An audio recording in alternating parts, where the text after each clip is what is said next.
תציגו את הפלטפורמה ואז נתחיל בהרצאה, בסדר? אין בעיה, מעולה. אוקיי, אז קודם כל שלום לכולם, אני שמח מאוד מאוד לראות את כל מי שנמצא פה, גם סטודנטים של אמבישן, קוד האימון, מגי שמנהלת בית ספר בקרמיאל ועוד כל מיני אנשים שאני ממש שמח לראות, חלקם אני מכיר יותר, חלקם פחות.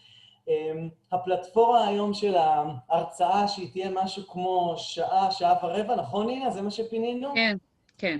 תיתן לכם כלים משמעותיים לכל מה שקשור לאימון למערכות יחסים, אז בין אם אתם מאמנים בתחילת דרככם ובין אם אתם מאמנים ממש בהמשך דרככם, אני מקווה מאוד שתקבלו היום כלים משמעותיים, ותוך כדי אני גם אשתף אתכם ככה קצת מאחורי הקלעים של הקליניקה, של התפיסות שאני מביא, איך אני עושה וכו'.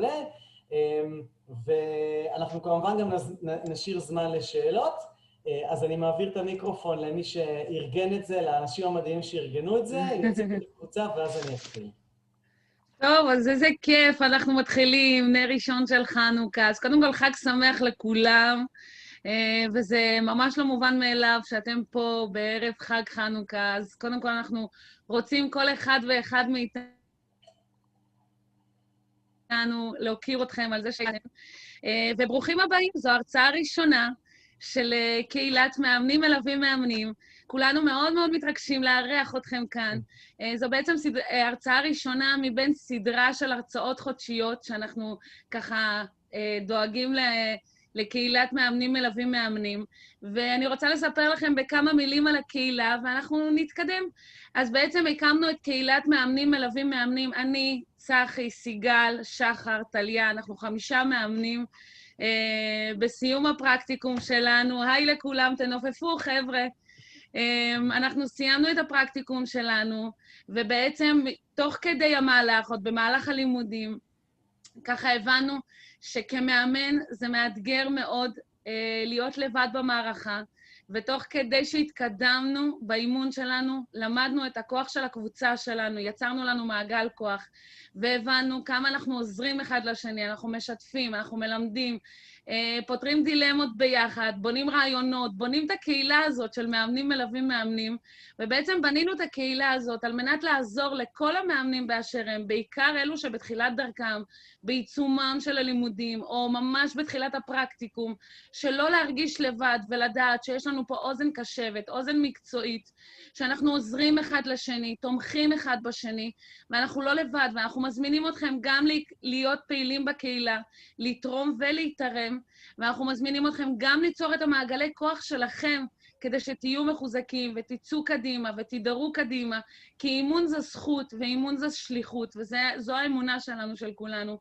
וזהו, ואני רוצה להציג לכם את יואב. יואב בעצם הוא יושב ראש הוועדה המקצועית בלשכת המאמנים. אני ככה רק אציג לכם את זה אותו במשפט. אנחנו ממש מודים לך ומכירים אותך על זה שאתה פה איתנו, ופותח לנו את סדרת ההרצאות שלנו, של הקהילה, של קהילת מאמנים מלווים מאמנים. וזהו, אני מעבירה אליך את השרביט, אני בטוחה שכולנו נהנה, ושיהיה לנו בהצלחה. טוב. אנינה. אחי? בהצלחה. בהצלחה. אז חבר'ה, אני ממש מתרגש, זכות היא לי להיות כאן ולפגוש את כל האנשים המקסימים פה. חבר'ה, לא להביך אותי בצ'אט, בבקשה. ואני אעשה שיתוף מסך, ואתם רואים כולכם את המצגת? כן. רואים. אנחנו נתחיל בסרטון קצר, ואז כמובן שאני אציג את עצמי.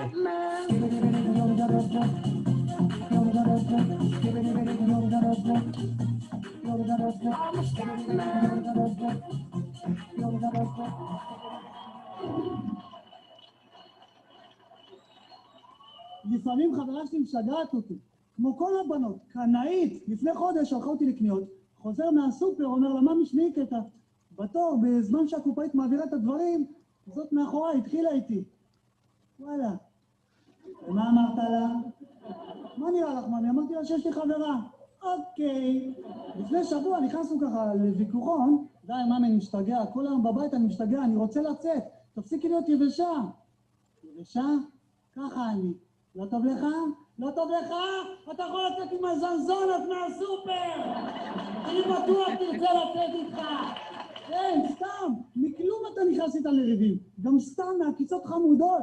בא אליי, כפרה על הכרס של חבר שלי, אני אמות על השערות הלבנות האלה.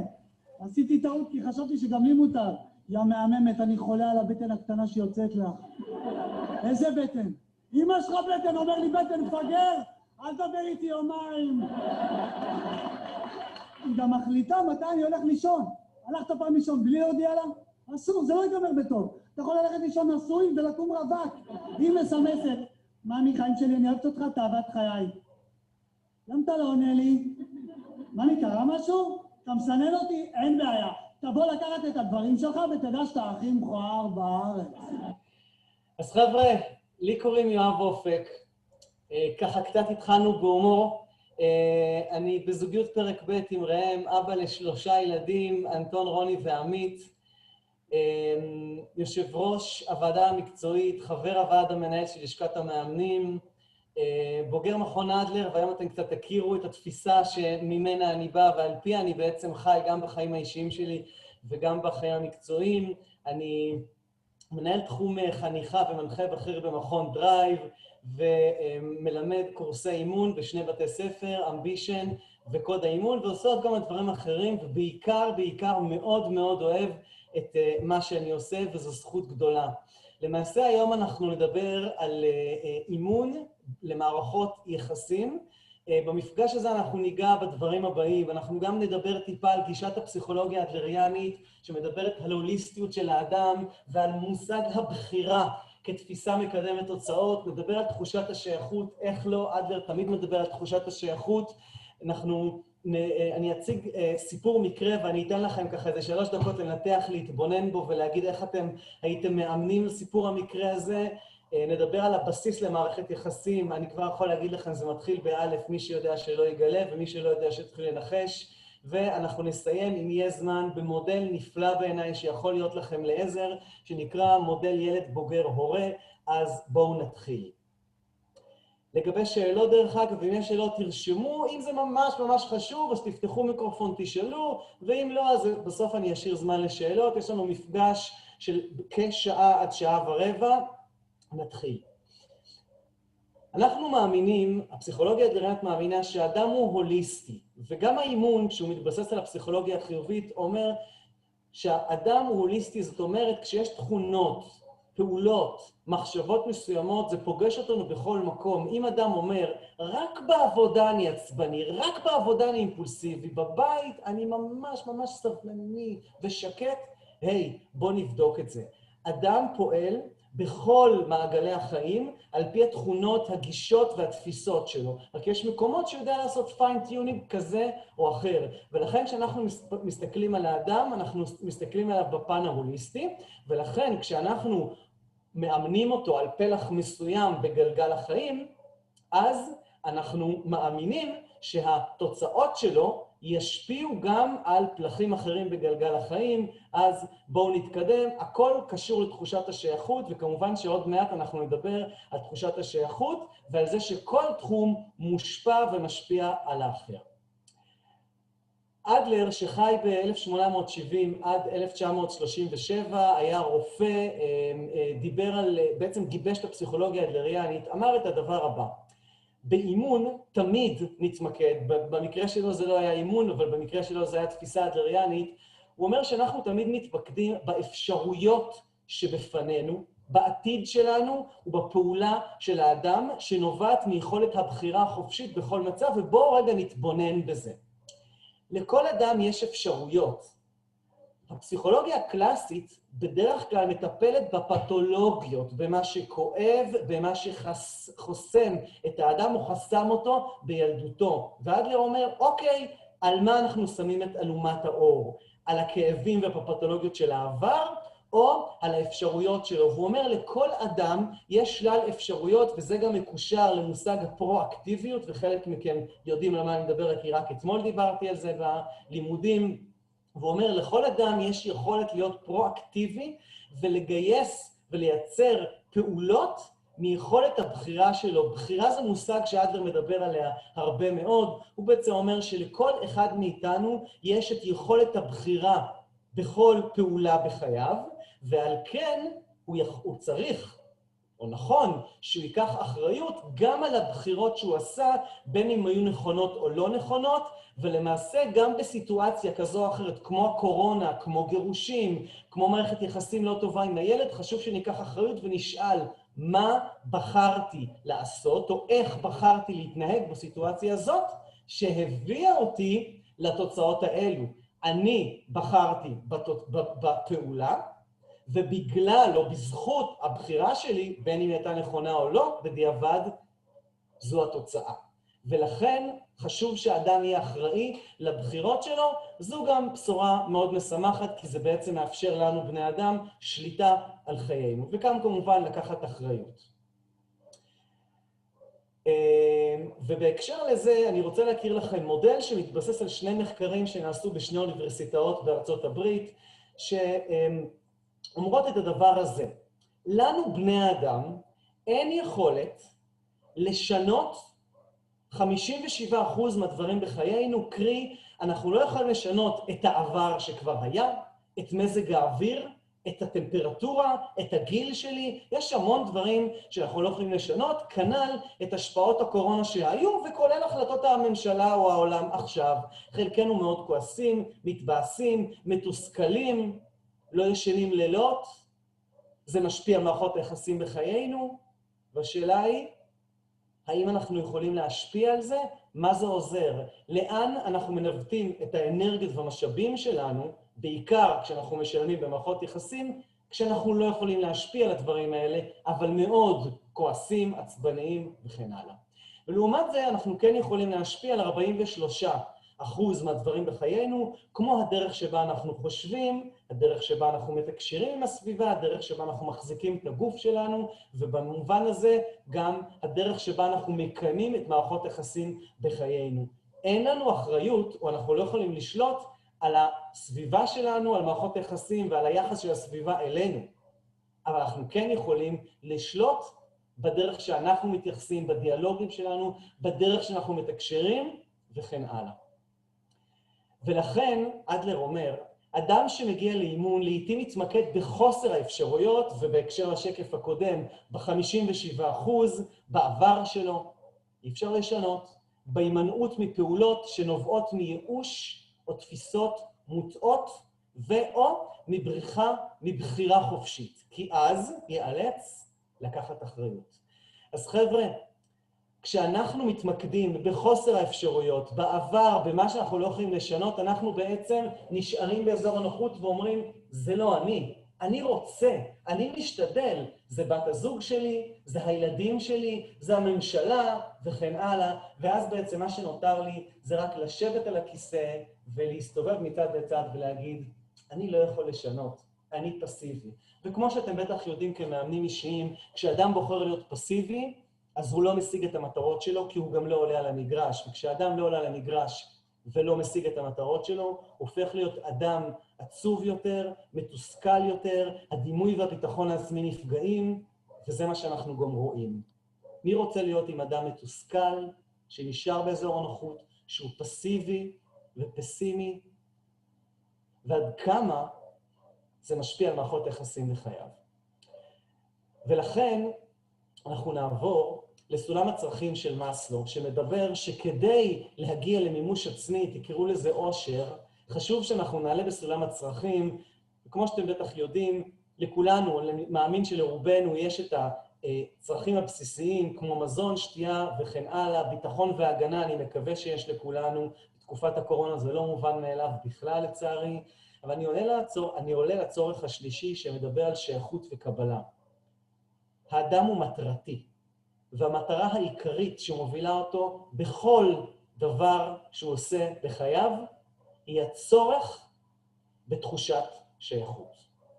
אז תחושת שייכות זו המטרה של כולנו בדרך שבה אנחנו מוצאים את השותפים שלנו, את בני הזוג שלנו, בדרך שבה אנחנו מחנכים, במציאת הקריירה שלנו וכן הלאה. אנחנו לעולם, אף אדם לא מוותר על תחושת השייכות. כשתינוק מגיע לעולם, הדבר הראשון שהוא עושה זה כמובן באופן לא מודע, שואל האם אני שייך או לא. הוא בוכה, הוא רוצה תשומת לב, אם מגיעים אליו ונותנים לו את תשומת לב, הוא מבין שהוא שייך. ואם לא מגיעים אליו, הוא בוכה הרבה, אז הוא גדל להיות ילד שחוטף את תחושת השייכות, שבוכה, שצועק, שמגיע לגן ונלחם את תחושת השייכות. וכאן אני אומר, אף אדם לא מוותר על תחושת השייכות. וניקח את זה רגע לכיתה, אז יש את זה שיושב בקדמת הכיתה, מצביע, משתתף, פרואקטיבי, ככה הוא משיג את השייכות שלו. ויש את זה שיושב מאחור, בסוף הכיתה, בחלק האחורי. גם הוא לא מוותר על תחושת השייכות, גם כשהוא מפריע למורה, גם כשהוא מעצבן, גם כשהוא מקלל, גם זה מלפנים וגם זה מאחור, לשניהם יש אותה מטרה, להשיג תחושת שייכות. אז איך אנחנו משיגים את תחושת השייכות? אז אני אעבור רגע על 5 המרחבים להעלאת תחושת השייכות, ואני אגיד כמה מילים על כל אחד מהם. אני אתחיל עם מועילות ותרומה. כדי שאדם ירגיש שייך, חשוב שהוא ירגיש, ידע שהוא מועיל, שהוא תורם, שהוא משפיע, שזקוקים לו, שהוא נותן מעצמו. ואני מזמין אתכם, כשאני מדבר על זה, תחשבו רגע על המשפחה הגרעינית שלכם. בין אם אתם הורים, בין אם אתם ילדים, האם אתם מרגישים שאתם מועילים ותורמים? האם אתם כהורים חושבים שכל אחד מהילדים שלכם, ואני מדבר על כל אחד באופן קונקרטי, כי יכול להיות שהגדול מרגיש מועיל ותורם, ואולי הקטן פחות, ואולי האמצעי עוד יותר פחות. אז בואו תשאלו את עצמכם לגבי הילדים שלכם ולגבי עצמכם. האם אתם מרגישים שוויון ערך, שמעריכים אתכם, שאין תחרות, שלא מחליטים בשבילכם ואתם לא מחליטים בשביל האחר, שיש הדדיות ומכנה משותף? האם אתם מתייחסים או מתייחסים אליכם באופן אישי, כשמקשיבים לאדם בסבלנות, שמתייחסים למה שהוא אומר ושאין זרות וניכור? צמיחה וגדילה. אדם מרגיש שייך כשמאפשרים לו שהוא במרחב, שמאפשר צמיחה, התפתחות, שהוא מסופק ממה שהוא עושה, שהוא בלמידה מתמדת כל הזמן, ושהוא גם פיזית ורגשית מרגיש שהוא מתפתח. האדם תמיד בתהליך של צמיחה והתפתחות. ואחרון חביב, משמעות אישית. האם יש לי משמעות אישית? יש לי תפקיד בבית? בין אם לסדר את הכביסה, בין אם לסדר את החדר, את הסלון, לבשל, לקנות מצרכים, או כל דבר אחר? האם אני מרגיש ייחודי במה שאני, במי שאני, בזה שאני הומוריסט, בזה שאני תלמיד טוב, בזה שאני בן טוב, בזה שיש לי תפקיד מסוים, ורואים את הייחודיות שלי? אז אני מזמין אתכם לשאול את עצמכם את השאלות האלה לגבי הסביבה שלכם ולגבי עצמכם, כי ברגע שאנחנו שבעי רצון מכל אחד מהמרחבים האלה, קרוב לוודאי שאנחנו מרגישים שייכים. ולכם המאמנים, אני מזמין ממש לעשות צילום מסך של זה. וכשאתם מאמנים את המתאמן הבא על מערכת יחסים כלשהי, תשאלו אותו. כל אחד מחמשת הדברים האלה, ודרך זה גם תבינו טוב יותר על מה הוא זקוק להתאמן. מה הדבר שהוא מרגיש הכי חלש, שהוא היה רוצה לחזק, ואיפה הוא היה רוצה לחזק את זה? איפה הוא היה רוצה לחזק את התרומה והמעילות? איפה הוא היה רוצה להרגיש יותר שווה ערך, או שיתייחסו אליו באופן אישי, וכן הלאה. אני רוצה רגע לדבר איתכם על שרשרת המסקנות לבחירת מטרה מוטעית, וכמובן שזה גם תחת תחושת השייכות. אז בוא נגיד שמגיע אלינו מתאמן ורוצה שנאמן אותו להתחיל עם בנות. נגיד שהוא בוחר את המטרה, תאמני אותי להתחיל עם בנות. אוקיי. לפעמים המטרה האימונית היא באה בפער לפעולות. למשל, מבחינתו, אם הפעולות שהוא ירצה לעשות הם למצוא בנות לסקס, אז הדבר הבא שהוא יעשה, זה הוא יחשוב שרק כשהוא עושה סקס טוב לו, כי אז הוא מרגיש שהוא שייך, שהוא משמעותי, שהוא נאהב, הדימוי העצמי עולה, ואז הוא אוהב את עצמו. וכשהוא אוהב את עצמו, אחרי סקס הוא מביט במראה, חש ביטחון וגאווה, ואז יש לו אומץ לעשות, להעיז, ואז הוא מרגיש בטוח, והוא חייב דלק נוסף, כי אם זה מה שאפשר לו להעלות את תחושת השייכות, הוא רוצה עוד מזה, ואז כדי שיהיה לו דלק הוא צריך לדעת להתחיל עם עוד בנות כדי להשיג את המטרה, כי הוא חושב שכשהוא יתחיל עם בנות יהיה לו עוד דלק, קרי סקס, וכמובן שהוא יצליח בהכל. האם כך? בעיות חייו לא ייפתרו. הוא חושב שהוא מוגדל להתחיל עם בנות בדרך הזאת, בעיות חייו ייפתרו, וכמובן זהו, שלא. לפעמים מטרה מוטעת היא דרך פעולות מוטעות, וחשוב שאנחנו מאמנים אדם על מערכת יחסים, נבין מה הוא רוצה להשיג, מהו outcome, או במובנים מסוימים קוראים לזה התמונה המנצחת, החזון. חשוב שנבין בדיוק מה אדם רוצה להשיג, ונעשה התאמה, או יחד איתו נתבונן מה הפעולות שהוא יכול לעשות, גם אם זה לא יהיה סיפוק מיידי, אבל לטווח ארוך אלה הפעולות שיובילו אותו להשגת אותה מטרה, כי לא פעם המתאמן מבקש או מציב מטרה שהיא מטרה מוטעת דרך פעולות מוטעות. בואו נתקדם. אני אעצור פה רגע, אתם יודעים מה, ואני רוצה לשאול להבין אם יש לכם שאלות, כי אני עובר לנושא שהוא דומה אבל שונה. עד פה יש איזה שהן שאלות? 3, 2, 1, בואו נמשיך. למה אני לא מוצא זוגיות? וזו אולי השאלה המרכזית שאנחנו נדבר עליה היום. שוק הזוגיות במשבר. לא רק הזוגיות הקיימת, אלא גם מציאת הזוגיות. הרבה מאוד אנשים, עוד לפני הקורונה, היו בחיפוש זוגיות. בעבר, בתקופה של ההורים שלנו, לפני ככה 30-40 שנה, אז אנשים בגיל 22, 24, 26, נכנסו לזוגיות, בדרך כלל חתונה, משפחה, והמשיכו איתה. וכשמשהו, משברים וכולי, קרו, אז מה שנקרא, כשנשבר, תקנו.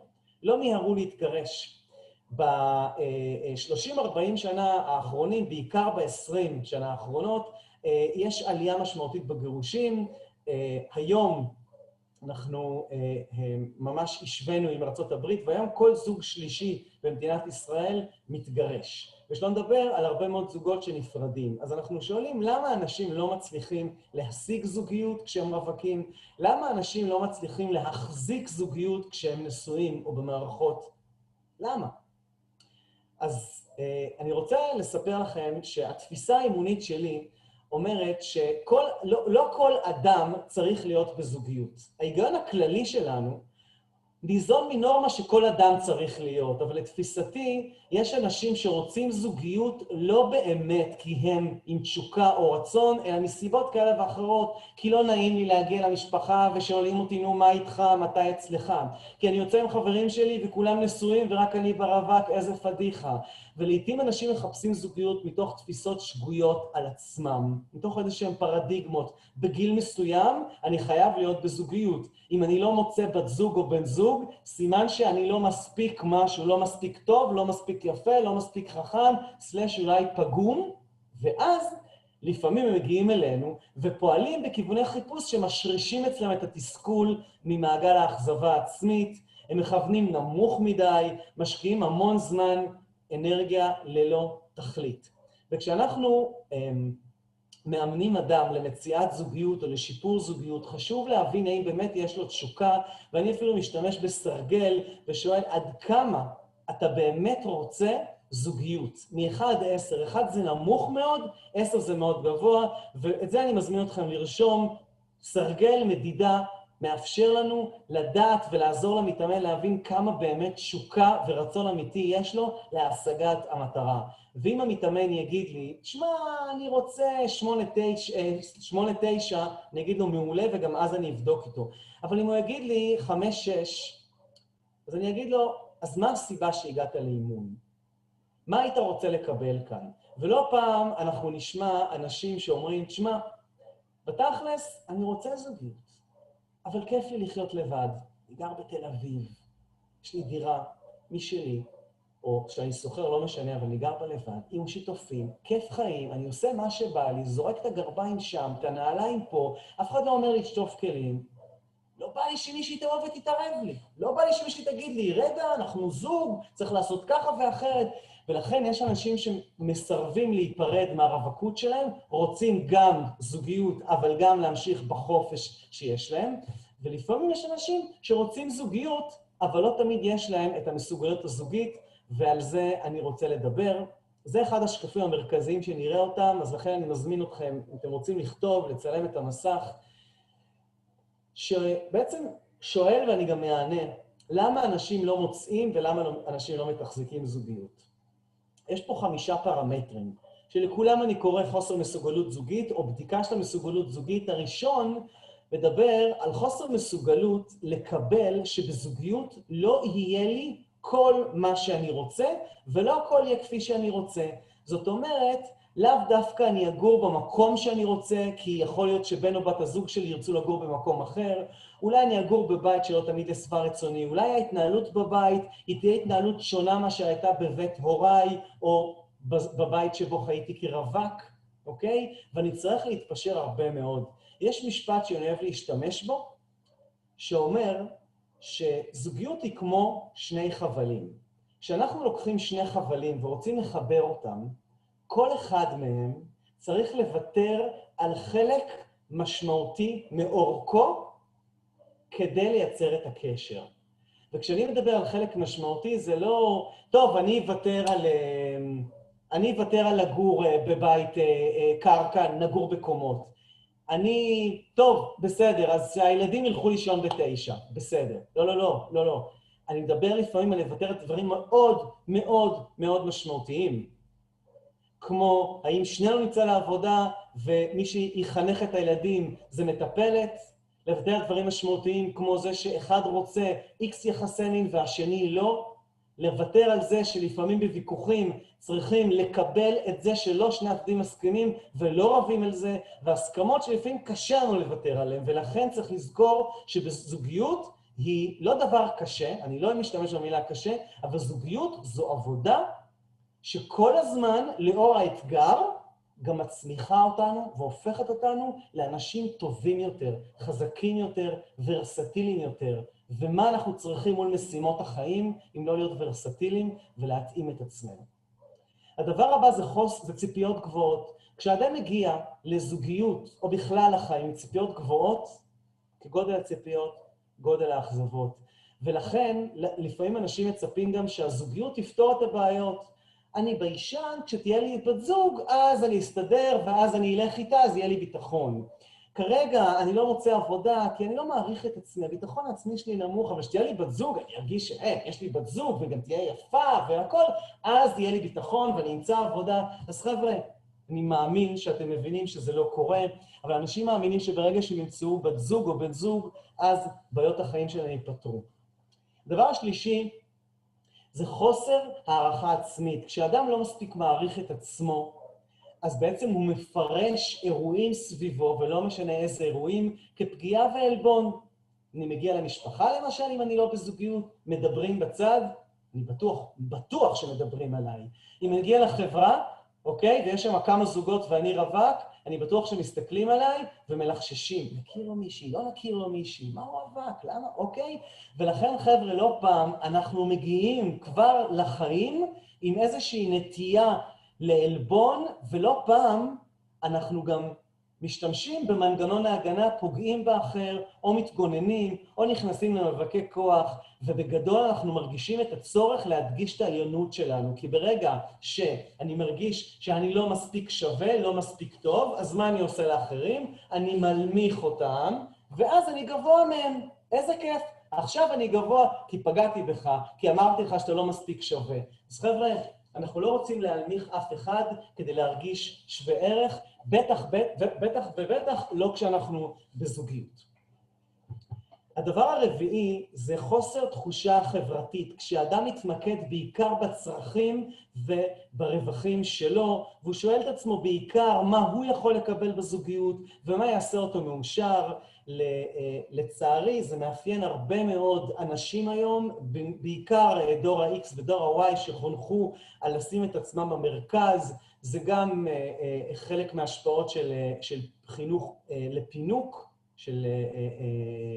או שמשפחות שבעצם עושים הרבה מאוד דברים מיותרים עבור ילדים שלהם, ולכן כשאדם מחפש מה יעשה אותו מאושר, אז ברוב המקרים הזוגיות לא תצלח, וגם אפילו קשר התחלתי לא, כי בזוגיות אפשר לקבל הרבה מאוד דברים. זה בסדר לבקש, זה גם חשוב אבל לתת. הזוגיות דורשת גם נתינה וגם קבלה, ובטח לזכור שאני לא הדבר המרכזי פה, אלא הזוגיות היא הדבר המרכזי, וזה לא בא על חשבון, אני רוצה רק לדייק, זה לא בא על חשבון האינדיבידואל. זה בסדר שכל אחד מבני הזוג יתפתח, ילמד, יביא את עצמו לכדי המטרות שהוא רוצה להשיג, להפך, זה מה שתורם לזוגיות. אבל כשאחד רוצה רק לקבל, ושהשני ייתן, כנראה שזה מתכון לכישלון, והדבר האחרון, זה לא מספיק טוב בשבילי, זה קצת מקושר לציפיות, אבל הפירוש של זה הוא אחר. למעשה זה אנשים שמסתובבים בשבילי העולם, מסתכלים על אנשים, ובעיקר מחפשים מה לא בסדר.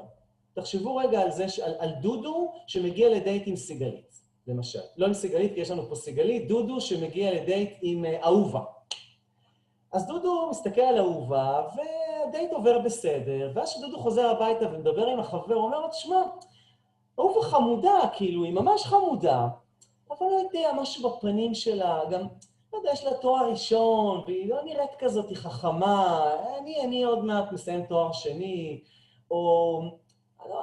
היא חמודה, אבל לא נראה לי שהיא תהיה אימא טובה. מה שנקרא, הוא מספר לעצמו ולסביבה למה היא לא בסדר, למה היא לא בסדר, ולמה בכל אחת שהוא פוגש יש את הפגמים. זה אנשים שלאט לאט מחזקים את המיומנויות שלהם בלהסתכל על החצי הריק של הכוס. וכשאנחנו מחפשים מה לא בסדר בסביבה שלנו, וזה יכול לבוא לידי ביטוי בילדים שלנו, בהורים שלנו, בבני הזוג שלנו, וכן הלאה, אנחנו תמיד נמצא מה לא בסדר. תמיד נוכל למצוא את הפגמים, אבל לא לשם כך התכנסנו. פסיכולוגיה חיובית, ואנחנו כמאמנים מחפשים את החצי המלא של הכוס. יש כל כך הרבה דברים למצוא. הרי אנחנו שמומחים במציאה של משאבים, של כוחות, של חוזקות, לראות תמיד את האפשרויות ממקום יצירתי ופרואקטיבי, כמובן נאמן את המתאמנים שלנו, להסתכל דווקא מה יש בבן זוג שלנו, ואני מזמין כל אחד מכם לחשוב רגע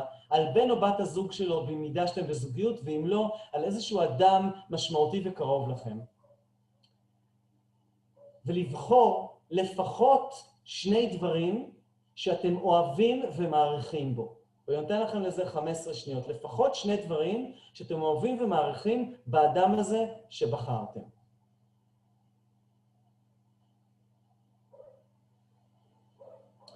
המיומנות הזאת היא מיומנות שאולי אנחנו כמאמנים יודעים אותה ועדיין נדרשים לתרגל אותה. אבל אני רוצה לספר לכם שחלק גדול מהמתאמנים שלנו לא מיומנים בזה. חלקם באים ממקום יותר ביקורתי, שיפוטי, ויותר מסתכל על החצי הריק של הכוס. ואם אנחנו נלמד אותם בהיבט של מערכת יחסים, להסתכל מה טוב באדם, אז אני מאמין שהם ימצאו זוגיות. לתפיסתי, כל אדם יכול להיות בזוגיות. כל אדם. השאלה, איזה מחירים הוא מוכן לשלם? כי בכל זוגיות או בכל מערכת יחסים יש מחירים. לפעמים המחירים יהיה שהוא לא יהיה האדם הכי יפה, הכי חכם, עם הכי הרבה כסף וכן הלאה. כשאדם בא עם רשימת מכולת והוא לא מוכן להתפשר, קרוב לוודאי שהוא יישאר עם רשימת המכולת, אבל ללא זוגיות. כשאני פוגש מתאמן שרוצה למצוא בן או בת זוג, אני מזמין אותו לבחור 3 דברים, ורק 3, לא 4, 3 דברים שהוא לא מוותר עליהם, שמאוד משמעותיים לו.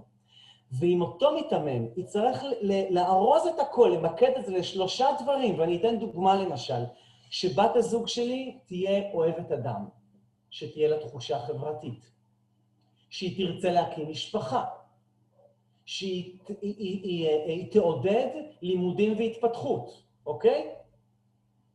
או כל דבר אחר, אבל 3 דברים, אז בכל בת זוג שהוא יכיר, הוא ישאל את עצמו, האם יש בה את 3 הפרמטרים האלה? אם כן, זזנו, אני מבחינתי עולה לרכבת. אבל אם אני אתחיל להגיד, רגע, אני רוצה גם שיהיה בה את זה וגם שיהיה בה את זה, אז אנחנו מתחילים לצאת למסע שלפעמים נגמר בגילאים מאוד מאוד מאוחרים, ומביא איתו גם הרבה מאוד ייאוש. יש שאלות עד כאן? אתם מאוד קשובים. אז בכל זאת אני אעשה הפסקה לרגע, כי אני רוצה לשחק איתכם, אבל אני גם רוצה ככה קצת לשמוע אתכם. אז אני אצא מהמסך. יש לי שאלה אחת אם אפשר. יאללה, מעולה. אז אני גם אצא מהמסך, ועירית אני מקשיב לך. האם אתה חושב שכל אחד יכול להיות עם כל אחד? כן. ככה הבנתי מהגישה שלך, איך זה מסתדר? אני מאמין שכל אחד יכול להיות עם כל אחד, ואני יודע שזה מפתיע, ואני יכול להגיד לכם שכשאני למדתי לפני הרבה מאוד שנים אימון, אז דוקטור אנבלה שקד אמרה את זה, ואני אמרתי לעצמי, אוי, איזה אמירה, בחייאת. מה, אני הולך ברחוב, אני רואה בחורה, אז אני יכול להיות איתה? לא. אז כמובן שיש הסתייגויות, אנחנו לא נשדך כל אדם לכל אדם, יש עניין של גילאים, יש עניינים של שפה משותפת, יש עניינים של תרבות וכו', וחשוב שאנחנו נתאים את עצמנו לזוגיות. אבל אני חושב שהמנעד בין כל אחד יכול להיות עם כל אחד, שאני מאחורי זה, אוקיי? אבל אנחנו נצטרך לעשות הרבה מאוד ויתורים, הוא רחב מאוד. ויחד עם זה אני מציע לצמצם קצת את המרחב, אבל ליצור מרחב שבו הסלקטיביות שלנו היא במינון נכון. מה זה נכון? אני לא יודע. זה סובייקטיבי. אבל מינון נכון זה שאני מאפשר לעצמי לראות גם את החסרונות וגם היתרונות של האדם, וכמובן גם לראות את החסרונות והיתרונות שלי. זה אומר שאני בא לעבוד, אני לא בא לשנות את בן או בת הזוג שלי, אני בא לייצר מרחב משותף שבו גם אני וגם בן או בת הזוג שלי ירוויחו מזה.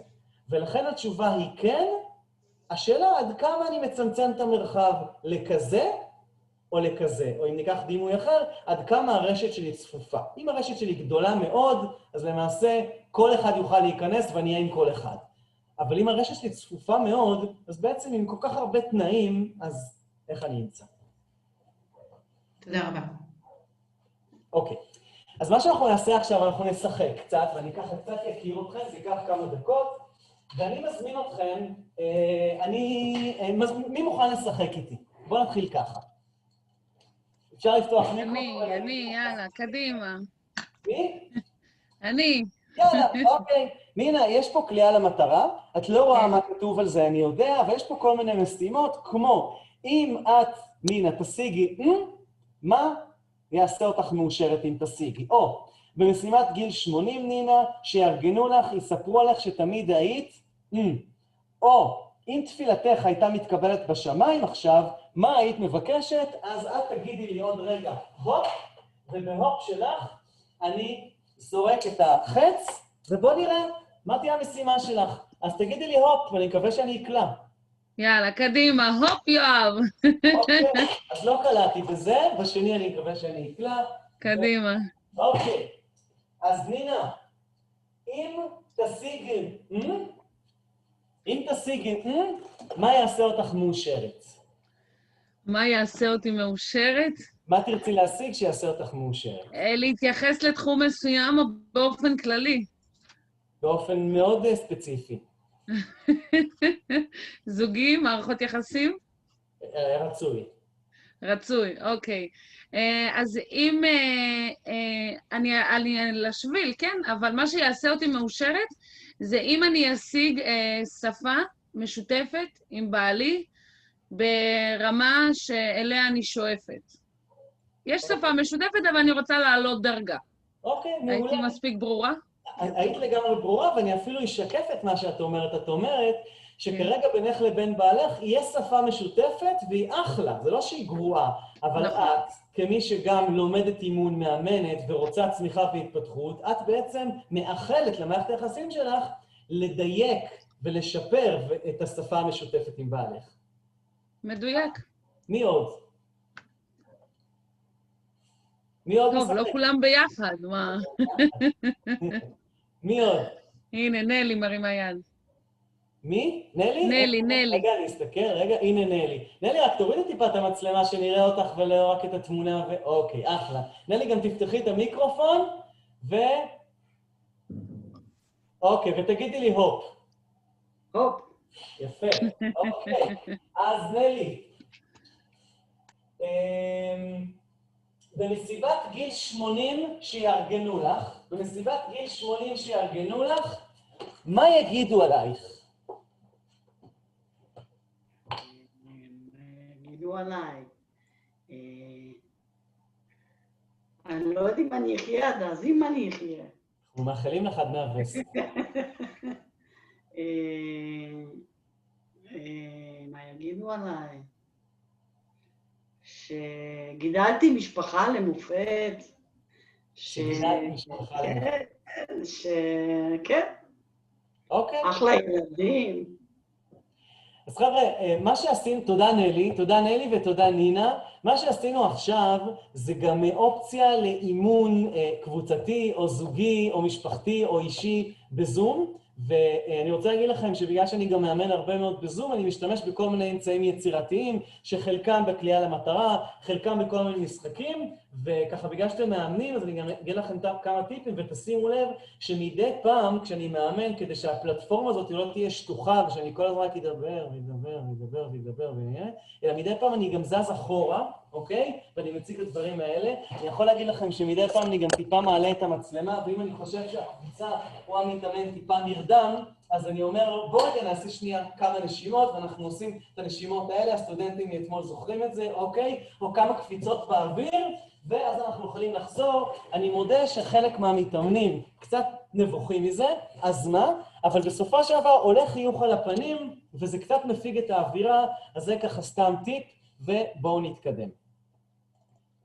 טוב, אז הבנו שיש את 5 הפרמטרים האלה שמהווים אתגר במציאת זוגיות, אבל כמובן שאם נסתכל עליהם במובן של מה שיקרב זוגיות, אז כשאני מבין שלא כל מה שאני ארצה בזוגיות יהיה, אז אני גם בא מתוך פשרות, מתוך ורסטיליות, מתוך הקשבה לצרכים של השני. אני מבין שציפיות גבוהות הן לא דבר נכון, אז אני מביא ציפיות ריאליות, זה בסדר וזה לגיטימי להביא ציפיות לזוגיות, כמובן, אבל כשאני מביא ציפיות ריאליות, במיוחד דרך תיאום ציפיות עם בן או בת הזוג שלי, אוקיי? אז למעשה אני יכול להתקדם, אני מגיע מתוך הערכה עצמית, ואם הגעתי לזוגיות ואני מרגיש שיש לי צורך בגיבוש הערכה עצמית, אני מתקשר את זה עם בן או בת הזוג שלי ובונה את זה תוך כדי, ויש כל מיני דרכים, ואתם המאמנים בהחלט מענה לזה.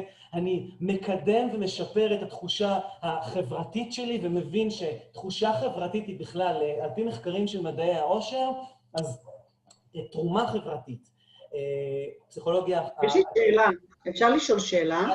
רק שנייה, אני רק אסיים. התחושה חברתית ותרומה חברתית היא דבר שמעלה את העושר, ומי שמכם מכיר את 6 הצרכים, אז יודע שתרומה חברתית היא צורך משמעותי של אדם, ואני אמחיש לכם את זה דרך זה שכשאתם נותנים למישהו, לא משנה אם זה לילדים, לבני הזוג, לחברים, נתינה, היא מאפשרת לי ממש התרוממות רוח.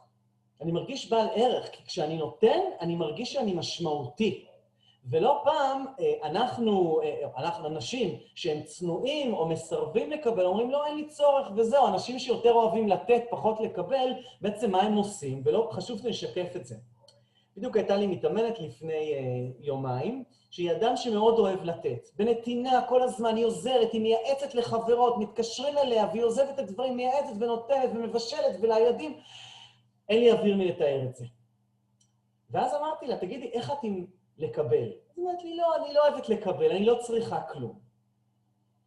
אמרתי לה, תגידי, מה היה קורה אם כשאת רוצה, היית נותנת למישהו, משהו שאת רוצה לתת, והוא אומר לך, לא, לא צריך את זה. איך היית מרגישה? אמרת לי, אוי, נורא. איך היית מרגישה? היא מרגישה שהוא דוחה אותי, שאני רוצה לתת לו והוא לא רוצה. אז אמרתי, אז תחשבי, כמה אנשים בסביבה שלך, ילדים שלך, בן הזוג שלך, חברות שלך, רוצים לתת, ואת עושה להם ככה, ואת לא רוצה לקבל, וזו תחושה לא נעימה. מצד שני, אם את תלמדי לבקש, את תאפשרי לאדם השני לתת, להרגיש משמעותי. כי כשאני נותן, אני מרגיש משמעותי. נלי, כן. נלי, רצית לשאול?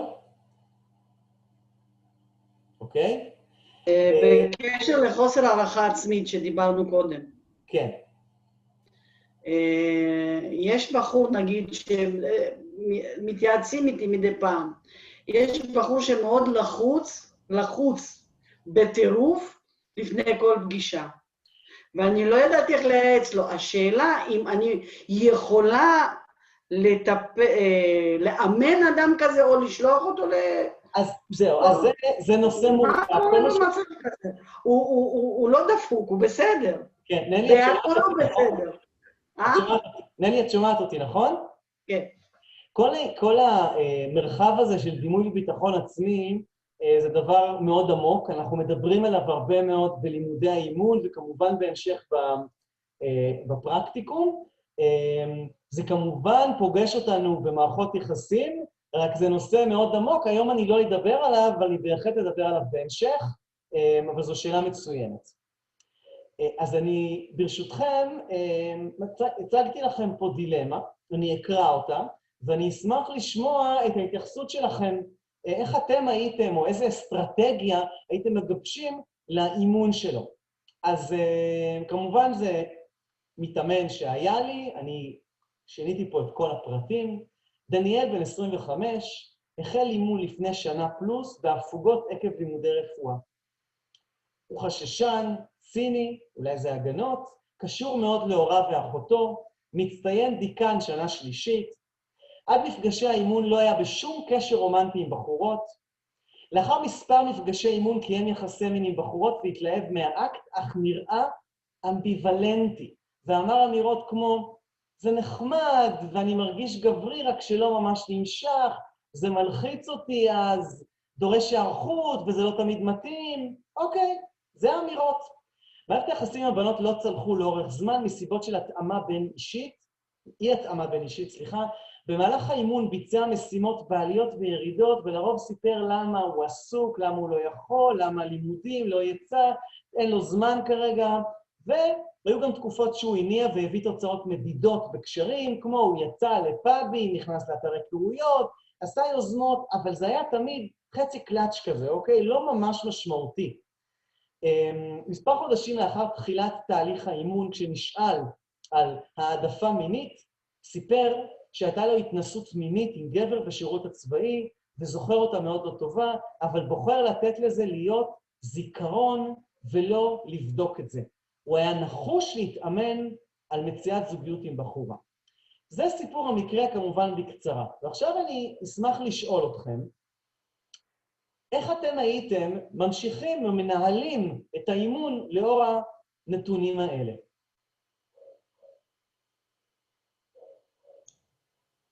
שואלים אותו למה הוא רוצה להשאיר את זה כזיכרון?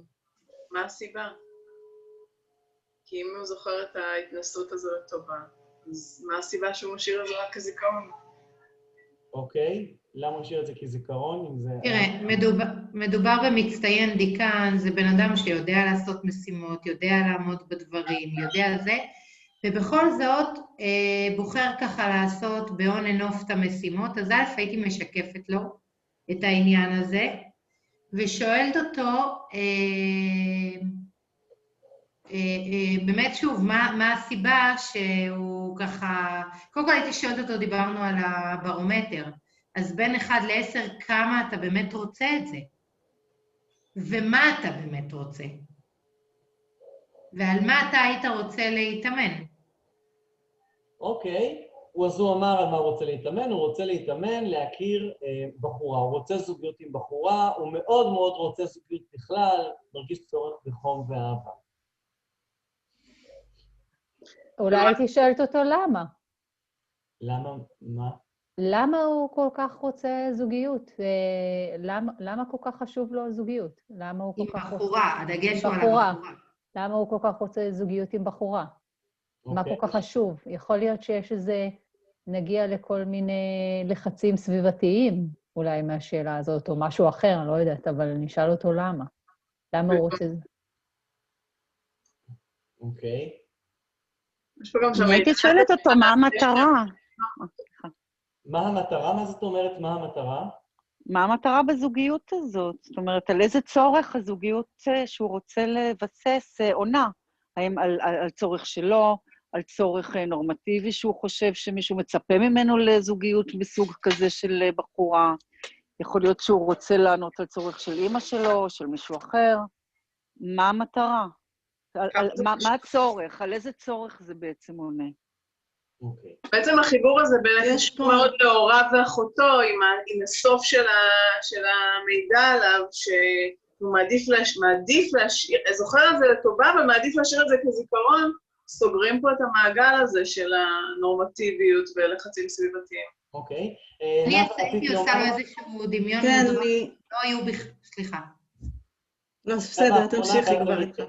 הייתי עושה איזשהו דמיון מודרך, ובאמת הייתי ככה מנטרלת אותו מכל האילוצים והמגבלות שיש לו, ומה הוא באמת רוצה. אוקיי. אז נאוה, כן. קודם כל הייתי שואלת אותו, כי יש פה איזשהו משפט שהוא אמר בקשר לבחורות, הוא אמר שהוא לא נמשך. אז הייתי מתייחסת גם למשיכה.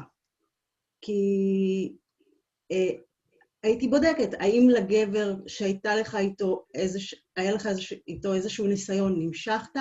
האם שם כן הייתה משיכה? אוקיי. אז תודה נאוה ותודה לכולם על כל ההערות המשמעותיות באמת. האימון התקדם בזה שאני שמתי לב שהוא לא מתקדם כי הוא לא כל כך עושה משימות. באיזשהו שלב אני עצרתי ואני שאלתי אותו, האם יש קשר בין ההתקדמות האיטית יחסית באימון, או לאור זה שהוא לא כל כך עושה את המשימות, לבין הסיפור שהוא סיפר על מערכת היחסים הקודמת שלו. הוא מאוד גמגם, העדים, והוא אמר לי שהוא לא רוצה לדבר על זה, ואז הוא סיפר שבעצם כשהוא שיתף את אמא שלו לפני הרבה מאוד שנים, אז היא אמרה לו, עוד פעם אחת שאתה מדבר על זה בבית, אתה לוקח את הדברים שלך ויוצא מכאן. הוא באמת שתק במשך כמה שנים, ובגיל 21 הוא סיפר על המקרה הזה שוב, והיא אמרה לו, אמרתי לך את זה, וזו פעם אחרונה שאני אומר, וכמו שכתבתי כאן, הקשר המשפחתי מאוד חשוב לו, ולכן זה האתגר. אז מה קורה? אם אנחנו מאמנים מתאמן על מטרה שאין לו תשוקה אמיתית להשיג אותה, אלא הוא נורא רוצה להשיג אותה, כי הוא מפחד מההשלכות של זוגיות עם גבר. אז אני שם את זה פה, כמובן שאנחנו יכולים לפתח את זה הרבה מאוד, אבל פה עולה השאלה, האם ניתן להמשיך לאמן אותו בכלל על מטרת מציאת זוגיות עם בחורה כשהמתאמן נמשך לגברים? האם יש לנו כמאמנים מנדט לאמן על זהות מינית בכלל? האם יש כאן אימון על זהות מינית? כן? לא? האם הרעשים הפנימיים שלנו כמאמנים לא יפריעו לו לאמן על מציאת זוגיות עם בחורה כשיודע שהמתאמן נמשך לגברים? זאת אומרת, מה קורה כשאני מאמן אותו, ואני אומר, רגע, אני מאמן אותו על השגת מטרה מסוימת, ואני לא בטוח שהוא באמת רוצה להשיג אותה, ושהוא לא בחר אותה מתוך פחד להשלכות המשפחתיות? האם יש כאן הסתרה, חוסר אותנטיות והלימה עם הערכים של המאמן, ולכן על המאמן להפסיק את התהליך? ושימו לב שכל הדילמות שאני מדבר עליהן הן דילמות אתיות, שהן שייכות לעניין האתי, אין פה שום קשר לחוק או לא חוק. יש כאן סוד. האם באימון אנחנו מאמנים על ההצלחה במטרה שחלק ממנה כרוכה בהסתרת סוד? האם המתאמן הזה הומו? האם יש לבחון איתו יציאה מהארון? האם האימון הוא מציאת זוגיות נשית או יציאה מהארון? מה יקרה אם ישמור סוד, ייכנס לקשר עם בחורה וישקר גם לה? אז רגע, המשפט התשיעי שם אותנו אולי בדילמה יותר משמעותית, כי אנחנו יכולים להיות אחראים להשגת המטרה של המתאמן, שבסופו של דבר תשליך על מישהי אחרת בקצה, שהיא לא יודעת על זה. המטרה היא מטרה של המתאמן, זה דבר ראשון, לדעתי, בסדר? ואני הייתי שואלת אותו באמת על אותם הדברים, על הרווחים והמחירים שהוא מוכן לשלם, ויכול להיות שהמחיר של לאבד את המשפחה הוא מחיר כל כך גבוה, שהוא מוכן לשלם בלהיות עם מישהי ולחיות בזה, וזה הדבר שהכי טוב לו. אוקיי, זו דעה אחת. עירית, את אומרת שאם זה מה שהוא מבקש, אנחנו נאמן אותו, גם בידיעה שייתכן שיהיו השלכות על אנשים אחרים במובן הזה. אני אשקף את מה שאני חושבת קודם, והוא זה שיחליט. אוקיי. יש דעה אחרת או התבוננות נוספת?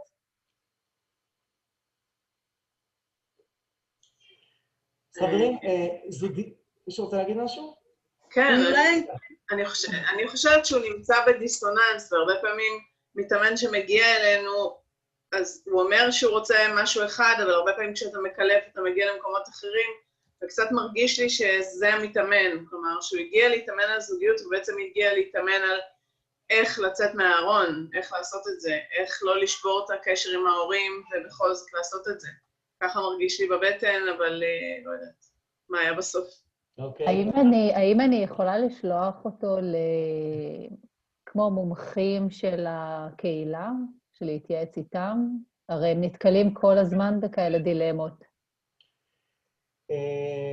בעיקרון, תראי, לשלוח זו מילה... לא לשלוח, להציע, בקטע הזה, להציע לו להתייעץ, כי בטוח השאלה הזאת עולה אצל הרבה חבר'ה, גם צעירים, גם יותר מבוגרים, גם אנשים נשואים, גם מכל מיני, ודילמה כזאת, מה יחשבו ההורים, בטוח יש שם יותר מאחד. אז כמו שהדגשתי קודם, באימון אנחנו יכולים לשקף למתאמן, אנחנו יכולים גם לשקף לו את ההתלבטות שלנו, כמו שעירית אמרה, אנחנו יכולים לבדוק איתו או להתבונן על ההשלכות של זה, על ההשלכות הזוגיות לאחר מכן, על ההשלכות של המשפחה, אוקיי, כמה זמן הוא יכול להסתיר סוד, ולקבל החלטה, וזו החלטה אינדיבידואלית של כל מאמן, האם נכון לו להמשיך באימון כזה, או האם נכון לו להפסיק, וכמובן, אני ממשיך את מה ששלי את אומרת, זה להזמין אותו להתייעצות עם אנשי מקצוע אחרים, אנשי מקצוע אחרים זה קבוצות, זה אגודה, זה פסיכולוג, זה כל יועץ אחר וכו' כדי להתבונן.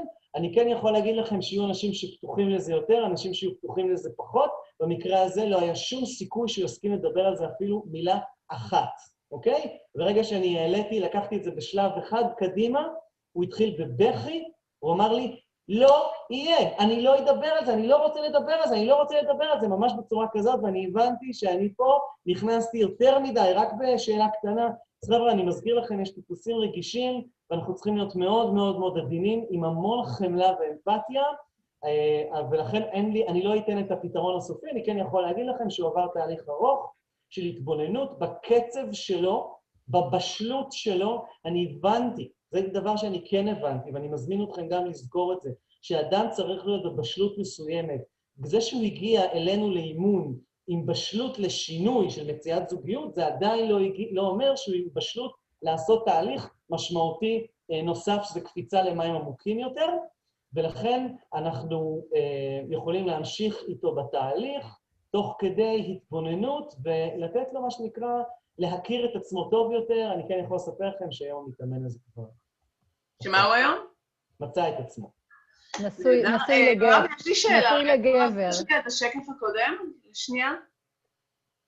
למה רשמת את המשפט, יש כאן סוד, האם באימון אנחנו מאמנים על הצלחה במטרה שחלק ממנה כרוכה בהסתרת סוד? כי בעצם זה לא פשע, זה סוד. כל אימון כמעט הוא סוד כלשהו של מישהו. כל מיני, אתה יודע. יש פה, אני לא מדבר על פרטיות, על סודיות, אני לא מדבר על סודיות. לא על חיסיון, על סוד, הרבה מהאימונים הם משהו פנימי של... הכוונה שלי זה יש פה הסתרת סוד שעלול להשפיע על בת הזוג בעתיד. אוקיי. חבר'ה, אז אנחנו ממשיכים על מערכת יחסים, ושאלתי בתחילת המפגש ואני שואל שוב. הבסיס לכל מערכת יחסים הוא, מתחיל באלף, חידת יואב. אפשר להגיד? רגע, בואו ניתן לכולם לחשוב, לנחש. אינטימיות. מי אמר? עירית? אני. לא, ליאת, היא לא שמעה שאתה אמרת לא להגיד. אוקיי, אז... נכנס. אז טוב, כי לדעתי, כן, אני אמרתי לכם את זה בקורס, אז חבר'ה אומרים אהבה, אומרים אמפתיה, ואנחנו מדברים על אינטימיות, ואני אקרא את מה שכתוב כאן בתמונה הקטנה. חייו של אדם לא מאושרים באמת ללא סוג נוכח של אינטימיות. אינטימיות, ואני עובר להגדרה של אבן שושן, יחסים אינטימיים, ואני כמובן מבדיל, כי חלקנו חושבים שיחסים אינטימיים קשורים ליחסי מין, הם מושג שלעיתים מבולבל עם יחסים מיניים. אינטימיות מתקיימת בין שני אנשים מאוד קרובים, מהווים תפקיד מרכזי בחיי האדם, כוללים יחסי גומלין ותלות הדדית, ומתבטאת בהיכרות קרובה שבדרך כלל מערבת חיבה, אהבה ופרטיות עם אדם אחר או קבוצה, לכן זה יכול להיות בין קבוצת חברים, בין הורים לילדים וכן הלאה, במעגלי עבודה, וחשוב שאינטימיות תאפיין את מערכות היחסים שלנו, זה מה שמאפשר לנו להרגיש טוב. הייתה אצלי אותה מתאמנת שספרתי לכם קודם, אישה מבוגרת ואמרה לי, אין לי אף אדם, אני מרגישה בודדה, אין אף אדם שאני יכולה, איך היא אמרה לי? לפתוח בפניו את הלב. בעצם היא אמרה לי, אין אף אדם שיש לי אינטימיות איתו. ובמילים אחרות היא אמרה לי, אני נורא בודדה. אינטימיות מפיגה בדידות. ולכן באימון אנחנו מדברים הרבה מאוד על המושג רפור, ואני עוד מעט אתן לטוני רובינס לדבר עליו קצת, ורפור מדבר על אינטימיות. אז בואו נשמע כמה מילים של טוני רובינס.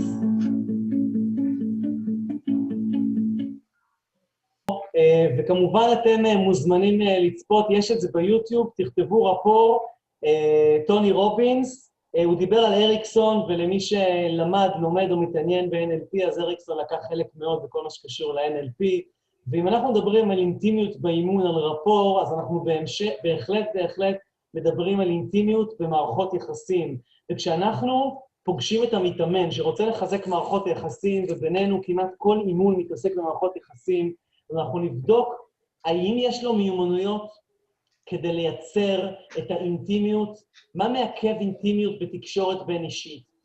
בדרך כלל תגובה מיידית שנובעת משינוי טמפרטורה של הגוף. מה מקדם אינטימיות בתקשורת? תגובה שקולה והגיונית שרואה את התוצאה ומתחשבת בפגיעה בערך הסובייקטיבי, ופה אני נגעתי רק בנקודה אחת.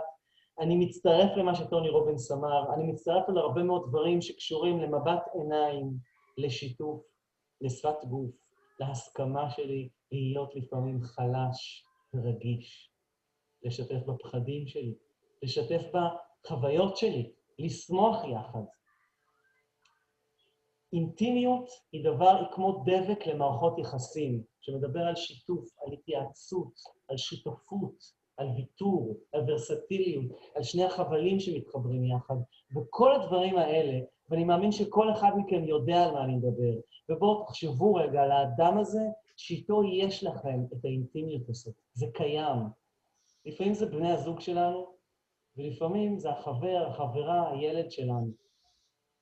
השאלה היא, אם אני נותן לכם משימה אימונית, כי אנחנו מאמנים, מי הוא האדם שאם היה לכם את הדבק הזה, ממש ככה בשלוף, שופרת דבק, והייתם רק צריכים לשים אותו, מי האדם הזה שהייתם משתמשים בדבק כדי להדביק אתכם ביחד? מי האדם הזה שהייתם רוצים לייצר איתו אינטימיות, ואתם לא מצליחים? אבל אם תהיה לכם אינטימיות איתו, זה יהיה משמעותי. עבורכם, עבורו, וזה גם יקדם את תחושת השייכות שלכם. אז בואו רגע ניתן דוגמה לרצף של אפרת, אירוע, פירוש, רגש, תגובה לפגיעה עצמית. למשל, אדם אומר למישהו אחר, למשל לבת הזוג שלו, אני רוצה להיות לבד עכשיו. זו האמירה, זה האירוע. אז בת הזוג במקרה הזה, הגוף מגיב, הגוף שלנו מגיב תמיד לאירועים ולאמירות, הגוף שלנו הוא חלק. ואז הגוף אומר, הגוף, המוח, השיחה הפנימית, שוב אני דחוי. מזכיר לי את החברים מבית הספר, את אמא שאמרה לי, אני רוצה שקט, די לבכות ולחלוב תשומת לב. וכשאני נשאב למקום הזה, מהעבר שלי, אני מרגיש לא שייך, לא אהוב. הגוף שלי מרגיש ברתיחה, ואז התגובה יכולה להיות, תמיד אתה חושב על עצמך, למה אתה בזוגיות איתי? הרי אתה רק רוצה שקט ממני. ואז או יבוא אוקיי, או יבוא תבוא התנתקות, או ריצוי, או פחד, או תגובה, אימפולסיביות, וכמובן שבמקרה הזה הצד השני יגיב, שוב את נפגעת מכל שטות, שוב את עם הרגשות שלך, ומכאן כמובן מתחילה הסלמה וקונפליקט. כי הוא לא בסדר שהוא אמר את זה, והיא לא בסדר שהיא רגישה, אוקיי? וכמובן, הכל עניין של פרשנות, ואני מזכיר לכם שפרשנות תמיד מתחברת לגוף. הגוף שלנו הוא 68% נוזלים. הגוף שלנו למד שיש אירוע מסוים, הוא צריך להגיב בצורה מסוימת. אם האירוע הזה אמור לפגוע בי, הגוף מגיע לרתיחה. תחשבו מה זה 68% מכמה אני שוקל, 73 קילוגרם, 68%, חבר'ה, יש פה רתיחה מטורפת. כדי לשחרר את הרתיחה הזאת, חייב לקרות משהו. לפעמים זה אימפולסיביות, לפעמים זה תגובה, לפעמים זה העלמות, לפעמים זה ניתוק, חייב לקרות משהו כדי להשקיט את הרתיחה הזאת. מעבר לזה, הרצף, אירוע פירוש רגש תגובה לעידוד אינטימיות, כדי לייצר אינטימיות, אז אותו אירוע, אני רוצה להיות לבד עכשיו, אמר האדם. הגוף שלה מגיב, שוב אני דחוי, אחרים מבית הספר, אמא רוצה שקט, די לפקוד ולחלוק תשומת לב, אבל אני מבין את זה, אני מתבונן בעצמי. ואז דרך ההקשבה והקבלה, אני מקשיב לגוף ושואל את עצמי, איפה זה פוגש אותי? האם אני באמת לא שייך ולא אהוב? האם ניתן לפרש את זה אחרת?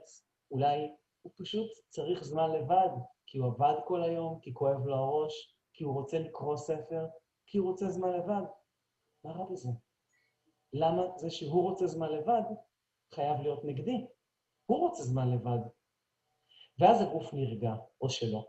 אבל יש שיח פנימי בין הבוגר לילד, אנחנו עוד מעט נדבר על הבוגר לילד, ובזה אנחנו נסיים את ההרצאה של היום, אני אגנוב לכם כמה דקות. ואז כשיש שיח פנימי בין ההיגיון לרגש, התגובה יכולה להיות, וכמובן כשיש בשלות והיכרות עם תגובת הגוף, היא יכולה להיות שאמרת לי שאתה רוצה להיות לבד, זה קיבץ אותי. ואני שואל או שואלת, לא משנה את עצמי למה, או אני גאה בעצמי שהצלחתי לקבל את הרצון שלך, להיות לבד, גם כשאני רציתי להיות איתך. ואז קרוב לוודאי, שוב, אנחנו לא יכולים להיות אחראים על התגובה של הצד השני, אבל הצד השני יכול להגיב, ונוצר שיח מקדם אינטימיות. ולכן אם אנחנו רוצים לייצר אינטימיות, אנחנו צריכים להבין שהאירועים שמתקיימים סביבנו הם לא נגדנו, והתגובות שלנו הם מה שחשוב. ופה אם אנחנו מדברים על מערכות יחסים, אדם קודם כל צריך להכיר את מערכת היחסים שלו עם עצמו. צריך להיות שלם איתה, ובעיקר בשליטה עליה. כי אם אדם לא בשליטה על מערכות יחסים שלו עם עצמו, אז כל הזמן יוצר ריקושטים. הוא לא בשליטה, משפריץ מפה, משפריץ משם, אימפולסיביות, התנגדות, קורבנות וכן הלאה.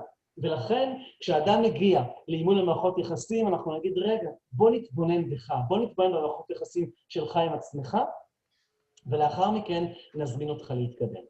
והמודל ככה שאני רוצה ללמד אתכם היום, ואולי חלקכם מכירים אותו קצת מהדרכות שעשיתי, אני לא יודע, נקרא, והוא מודל נפלא בעיניי, ואני עוד ארחיב עליו, מי שעובר הדרכות פה אני ארחיב עליו וישתמש בו, נקרא מודל ילד בוגר הורה, והוא בעצם מדבר על, נאפה עכשיו את יכולה לראות את זה בצורה ברורה יותר, דיברנו על זה בהדרכה האחרונה, אז ככה, בכל אחד מאיתנו יש את שלושת החלקים האלה. בכל אחד מאיתנו יש גם את הילד, גם את הבוגר וגם ההורה, כמה מילים, הילד משקף יותר את הרוצה עכשיו, זה חלק מולד, אוטומטי, ובדרך כלל מבוסס על החלקים, תחשבו רגע על התנהגות ילדותית, אמוציות, בעיקרון אימפולסיבי יותר, פועל מבלי לתכנן, ככה בא לי ארטיק, לא בעצם, בא לי סוכריה, בא לי עכשיו לעלות על מגלשה, בעצם בא לי עכשיו תקחי אותי לסבתא, אוקיי?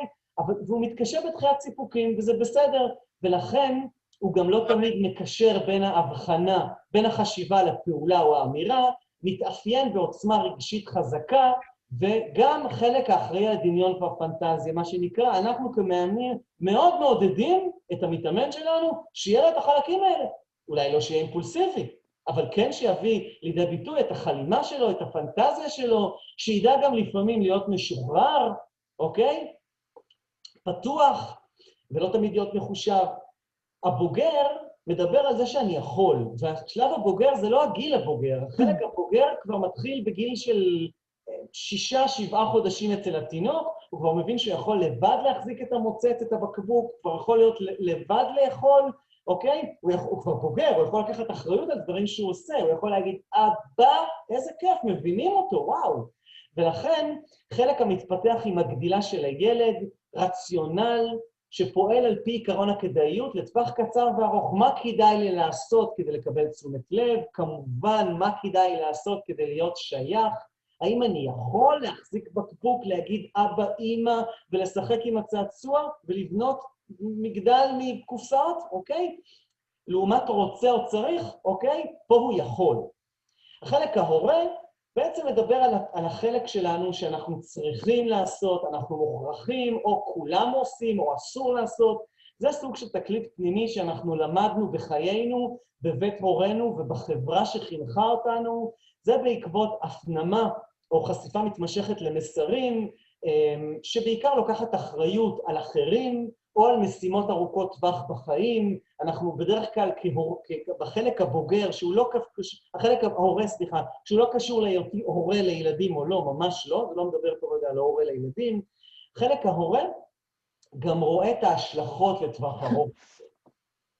אז כאמור, חשוב שלכל אחד מאיתנו יהיו את שלושת החלקים, וגם שנתבונן או מתאמן, האם יש בו את כל החלקים האלה, ואני יכול להגיד לכם שחלק מהמתאמנים שלנו מאוד מאוד הוריים, לפעמים קצת בוגרים, וחלק מאיתנו, ואני אומר את זה בסוג של צער וחמלה, מאבדים את החלק הילדי שבהם. היה אצלי מתאמן לפני כמה ימים, סיפרתי, אני חושב, לסטודנטים של אמבישן, שאשתו חזרה מיומיים טיול עם הילדים, והוא נורא שמח והתגעגע, והוא אמר, ידעתי שהם צריכים להגיע, ויצאתי, וככה פרסתי את הידיים והסתכלתי, ואשתי בדיוק עשתה רוורס, ואז היא ראתה אותי במראה, ועשתה מין פרצוף כזה של, אוקיי? ובשנייה הזאת הוא פירש את זה כאילו, מה באת לי פתאום? והוא נסגר.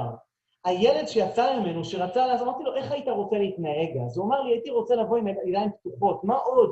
הוא אמר לי, הייתי רוצה לעשות שטויות ולהתחיל לקפוץ, כי נורא שמחתי שהם הגיעו, לחבק אותם, לקחת את הדברים ולהיכנס הביתה, ושנשב ביחד ונשתה. זה מה שהייתי רוצה לעשות, אבל לא עשיתי את זה. כי באותו רגע קבע לו הילד ועלה ההורה. ולכן כשאנחנו מדברים על המודל הזה או רוצים להשתמש בו, אז אנחנו ניתן מקום יותר אני רוצה לעשות מה שבא לי, להתחבר הטבעי וליצירתי שבי, לבוא וללכת כשבא לי ולשמור על שמחת חיים אותנטית, לתת למתאמן להעשיר, אוקיי? ולהגדיל את המרחב שמאפשר לו להיות ילד אימפולסיבי, מצחיק, נהנה מדברים קטנים.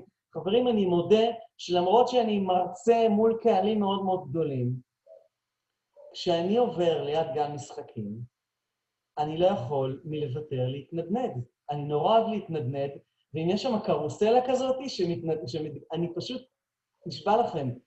אני מקווה שאף אחד לא יראה אותי ויצלם אותי ויפרסם את זה בפייסבוק, אבל אני יכול להגיד לכם שבקרוסלה הזאת אני הכי נהנה בעולם. אני עושה דבר כזה ורק מסתובב. וכן, זה נותן מקום לילד שבי. אז מה? כמובן לגבי הבוגר, כדאי לי לקחת אחריות ולעשות משהו עם החיים שלי, כי בעצם הבוגר אומר, כדי שיתייחסו אליי ברצינות, שההורים שלי לא ידאגו, אם אעבוד לא יהיה תלוי וגם מרגיש בעל ערך, וההורה יכול להישמע כמו בחור בן 27 שתלוש כמוני, הוא לא בסדר יחסית לחברה, חייב לקחת על עצמו בידיים, מה גורם לך להיות שונה ומוזר, מה יהיה שינוי וקבלת אחריות על החיים. לכן חבר'ה, שלושת הקולות האלה, אחד של הילד, אחד של הבוגר ואחד של ההורה, הם קולות שעולים אצל המתאמנים שלנו. ופה אפשר גם, כטקטיקה אימונית, להגיד לו, בוא תגיד לי, רגע, בוא נראה איך נעשה את זה, בוא תגיד לי, בכל אחד מהעיגולים האלה, כמה אחוזים בך, מתוך 100, יש בך ילד, בוגר והורה, אז אולי המתאמן יגיד לי, ילד,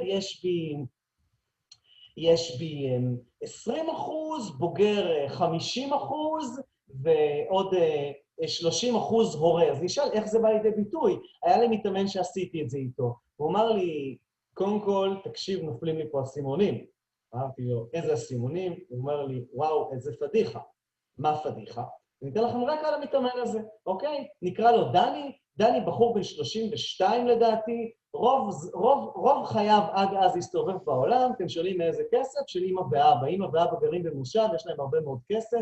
וכל פעם הוא לקח את הכסף. הגיע לארץ כי חברה שלו נפרדה ממנו בחול, ומצא חברה אחרת מקסימה, גר בתל אביב, אבל לא ממש באו לעבוד. אז חברה שלו סדרה לו עבודה בחנות לכלי עישון. לא יודע אם אתם יודעים, אבל יש דבר כזה. והוא עבד שם, אבל לא כל יום. זה קשה. הוא עבד שם 3 ימים בשבוע, ובדרך כלל משמרות ערב, שזה מ-12 בצהריים עד 6 בערב. הוא לא סגר, כי הוא רוצה בערב לצאת, ובבוקר נורא קשה לו לקום. וכשאני שאלתי אותו מה הסיבה ואז הוא כתב לי בילד, אני חושב משהו כמו 40 או 50%, מספר שהפתיע אותי, אז הוא אמר לי, אני מבין שאני ילדותי. אני מבין שאני עדיין מחפש מניפולציות, לסחוט מההורים שלי כסף בגלל הקורבנות והמסכנות שלי. אני עדיין מבין שחברה שלי היא זו שקמה מוקדם, יוצאת לעבודה, ואני אפילו את הכלבים לא תמיד מוציא בזמן בבוקר, כי לא בא לי לקום. אז פה אנחנו מבינים שיש פה הרבה ילד, ואז שאלתי אותו, מה הפעולות שיכולות לתת לך קצת יותר התנהגויות של בוגר ושל הורה, שתיקח אחריות על מה שאתה עושה, וגם תיקח אחריות על הסביבה שלך, זה ההורים שלך, וזה בת הזוג שלך. אז זה מודל שלי מאוד עוזר לפעמים להתבונן עם המתאמנים שלי על דפוסי החיים שלהם. אנחנו קוראים לזה באדריאנית סגנון חיים, אוקיי? לכל אדם יש סגנון חיים מסוים, ולפעמים אנחנו יכולים לשנות את סגנון החיים הזה בהתאם למטרות שאנחנו מציבים לעצמנו. זהו לדעתי. ועכשיו אני אשמח לשאלות שלכם אם יש, התייחסויות, איך היה לכם, מה לקחתם, הבמה שלכם.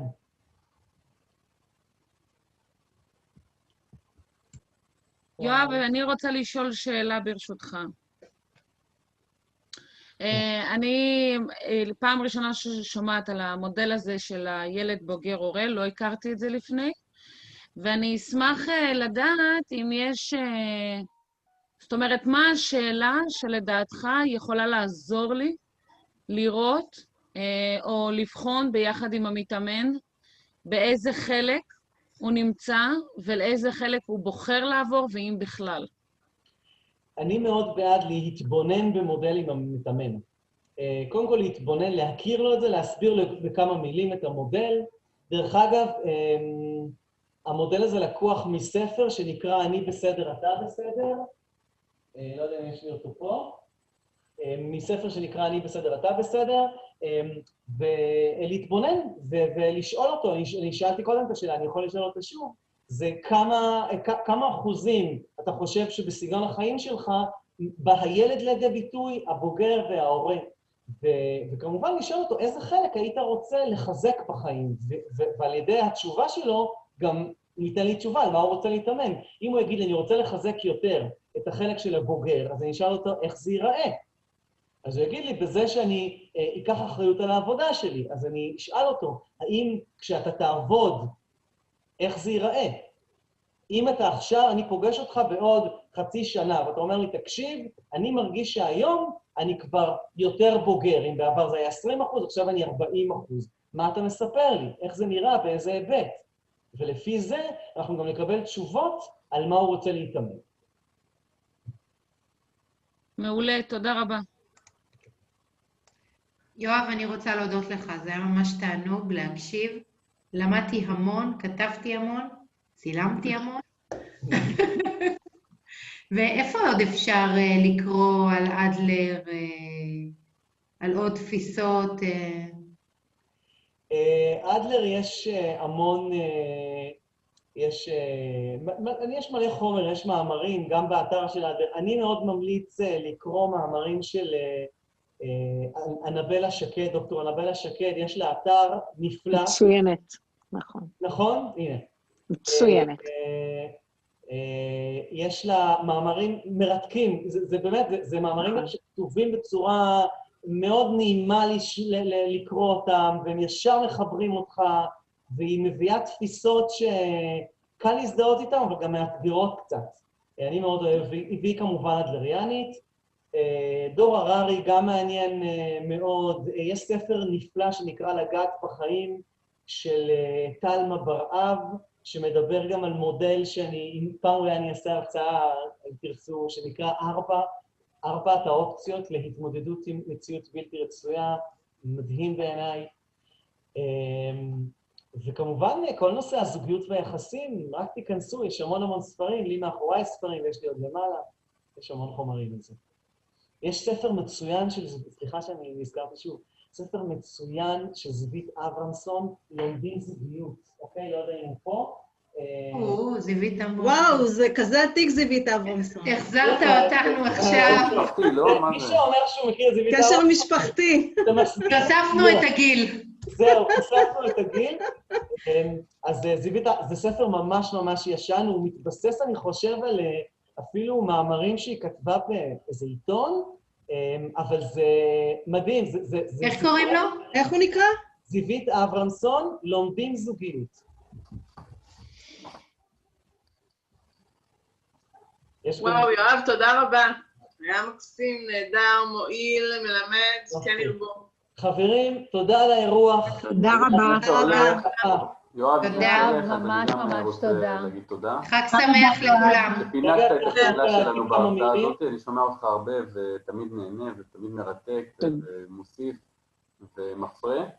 ותמיד גם ברצינות. רשמתי גם ככה לכולם, למי שעדיין לא חבר בקהילה שלנו, אז יש בצ'אט, שמתי את הקישור להצטרפות לקהילה, ואני אנצל את ההזדמנות, ככה על חשבונך יואב עוד שנייה, לספר שיש לנו בחודש הבא עוד הרצאה, בשביעי לראשון, גם יום חמישי בערב, ב8 בערב, של סיגל שלנו, שחוץ מזה שהיא מאמנת מדהימה, היא גם גרפיקאית וממתגת ומעצבת, ומעבירה תהליכי אימון למיתוג.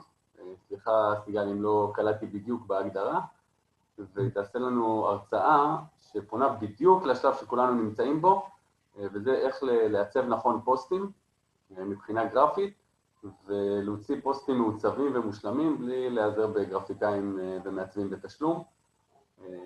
אנחנו עברנו כבר את הדמו של ההרצאה, וכל הפוסטים שהשתנו פלאים, אז אני ממליץ לכולם להצטרף, ותודה לכולם שהצטרפו ובאו וככה עוזרים לנו להקים את הקהילה, ולעשות את הצעדים הראשונים שלה, וכמובן שוב תודה לך.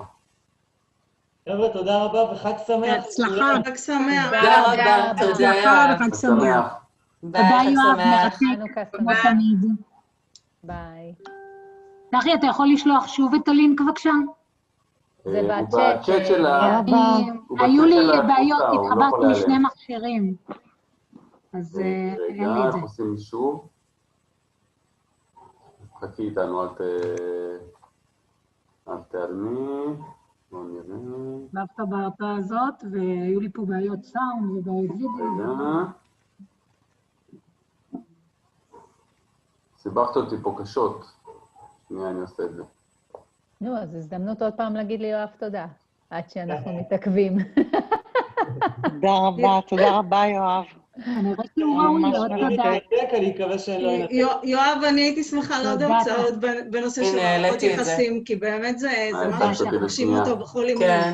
העליתי לצ'אט, אני לא סוגר עדיין את המסך, העליתי לצ'אט למי שככה רוצה. תודה. אחרונה. מעולה.